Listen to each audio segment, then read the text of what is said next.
نا سمجھ مرتے ہیں زندگی کے لیے، جینا مرنا ہے سب کچھ نبی صلی اللہ علیہ وآلہ وسلم کے لیے۔ اور کوئی پہچان میری بنتی ہی نہیں، جانتے ہیں سب لوگ فقط آپ کا ہوں میں۔ ثاقب رضا مصطفائی صاحب۔ وقت تو گزر رہا ہے، اب یہ آپ کی مرضی ہے کہ چاہے سو کر گزار دے، چاہے غفلت میں گزار دیں یا چاہے ذکر الہی میں گزاریں۔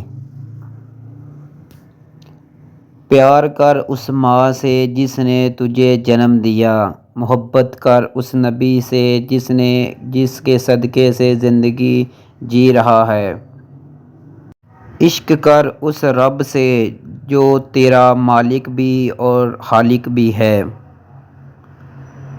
غرور کس چیز پر، دنیا کے سارے رستے قبرستان کی طرف جاتے ہیں۔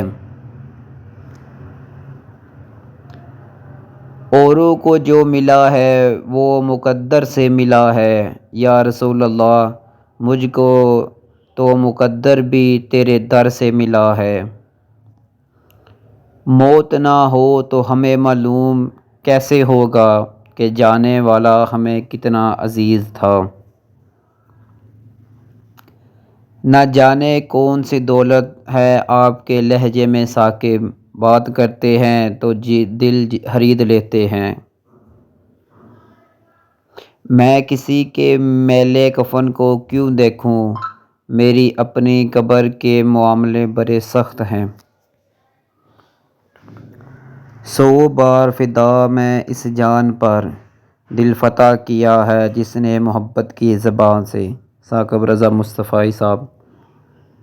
ہر دکھ قبول ہے میری آنکھوں کو ہم نشیں، لیکن تمہارے دیدار کے فاقے نہیں قبول۔ ثاقب رضا مصطفائی۔ مت کیا کر اتنے گناہ توبہ کی آس پہ اے ابن آدم، بے اعتبار سی زندگی ہے جانے کب موت آئے۔ دوسروں کو اتنی جلدی معاف کر دیا کرو جتنی جلدی آپ اللہ سے اپنے لیے معافی کی امید رکھتے ہو۔ ثاقب رضا مصطفائی صاحب۔ ہاں موت سے بھی تلخ تھی تلخی حیات، یہ اور بات ہے کہ مجھے راس آ گئی۔ نہ جانے کون سی دولت ہے تیرے لہجے میں، جب تو بولتا ہے تو دنیا خرید لیتا ہے۔ ثاقب رضا مصطفائی صاحب۔ موت کی باہوں میں سو جاتے ہیں، اچھے لوگ بہت جلد کھو جاتے ہیں۔ کبھی ان کا نام لینا کبھی ان کی بات کرنا، ہر ذوق ان کی چاہت میرا شوق ان پہ مرنا۔ لوگ سر بچانے کے لیے ظالم کے ہاتھوں میں ہاتھ دے دیتے ہیں، مگر امام حسین نے ہاتھ بچانے کے لیے اپنا سر دے دیا۔ ثاقب رضا مصطفائی صاحب۔ قرآن کے ساتھ جڑ جاؤ، کبھی رسوا نہیں ہوں گے۔ ثاقب رضا مصطفائی صاحب۔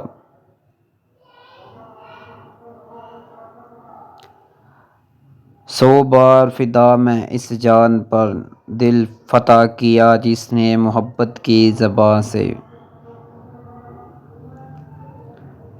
مانگ لو گڑ گڑا کے خدا سے، ابھی مغفرت سستی ہے، کہتے ہیں کہ رمضان میں خدا کی رحمت برستی ہے۔ ثاقب رضا مصطفائی۔